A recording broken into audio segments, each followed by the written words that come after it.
Hello, I'm Shane Plymell, CEO and President of Shannon. I'm actually here with Pam Bradshaw, Chief Operating Officer. Hello. Hi, Shane. We're actually here to talk to you about our founding principles when it comes to leadership, and it's called servant-based leadership. And we want to talk about one of the principles, which is listening. So, Pam, kind of talk a little bit about what listening means to you. Thank you, Shane. To me, listening is one of the most important things we can do as a leader. And it's really more than just hearing the words that you're saying. Listening means I'm focusing on you, I'm paying attention to you, there's eye contact, but more importantly, I'm also hearing the words that you're saying, actively listening. And I think one of the biggest mistakes leaders make, I know it's my hardest challenge, is when I think about listening, I have to avoid forming my answer to the question or my opinion that you're sharing with me.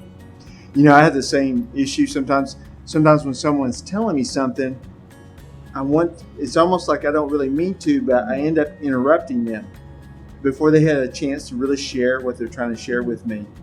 And I think you said it nicely about body language, because yeah, it is listening to what someone is telling us, but it's also like watching their body language and really trying to understand what someone's trying to express to you and give them your full attention and try to hear what they're trying to tell you. Absolutely. I think the other important step is you don't necessarily need to solve their problem. Sometimes people literally just need you to listen and be able to share their opinion, and then you can take their feedback, but you don't always have to solve the problem for them.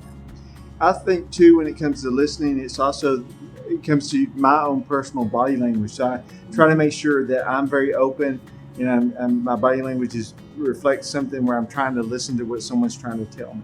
I agree. Another example of something that I do, I try very hard not to sit across my desk.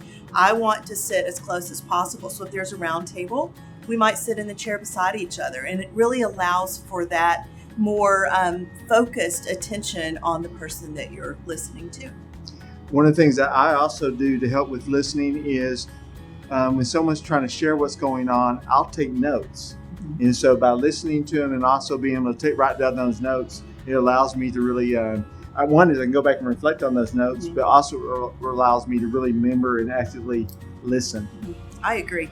One other tip I would offer, when you are listening and you're taking those notes, it's nice to recap as well. So if there is an ask at the end of the conversation, you're able to reflect on that and say, okay, let me make sure that I understood what you're sharing with me, and then reflect on that. Yeah, I think that's a good point. I had a meeting earlier today, and I know towards the end of the meeting, I said, hey, I want to make sure I understood what you were trying to tell me, and some action items for me to take away. And I went back and recapped 2 points and made sure I understood exactly what this individual was trying to tell me.